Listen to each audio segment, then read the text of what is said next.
শীতের সন্ধ্যায় বানিয়ে ফেললাম সবার খুব পছন্দের চিকেন কাটলেট। আমি কিভাবে বানিয়েছি চিকেন কাটলেট চলো দেখিয়ে নিই।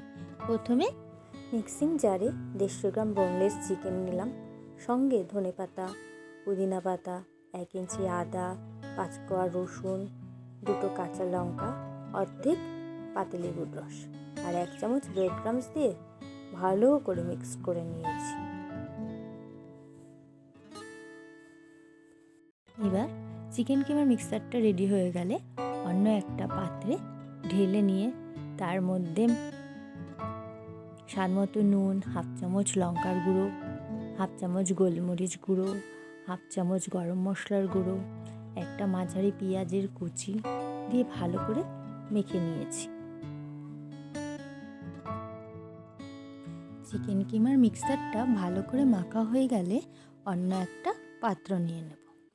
সেই পাত্রের মধ্যে 2টো ডিম, সামান্য নুন ও গোলমরিচের গুঁড়ো দিয়ে ভালো করে ডিমটাকে ফেটিয়ে নিয়েছি।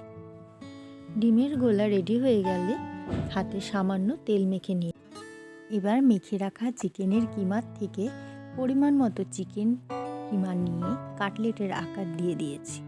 আমি এখানে ডায়মন্ড শেপ দিয়েছি, আপনারা আপনাদের পছন্দ মতো আকার দিতেই পারেন। ডিমের গোলায় ডুবিয়ে ব্রেড ক্রাম্বসে কোট করে নিয়েছি।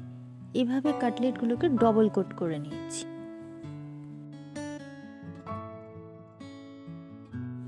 এবার কড়াইতে তেল দিয়ে কাটলেটগুলোকে মিডিয়াম ফ্লেমে গোল্ডেন ফ্রাই করে নিয়েছি। আমার রেসিপিটি ভালো লাগলে অবশ্যই কমেন্ট করে জানাবেন। আর হ্যাঁ, স্বাদেবাহার চ্যানেলটিকে লাইক, শেয়ার এবং সাবস্ক্রাইব করবার অনুরোধ রইল।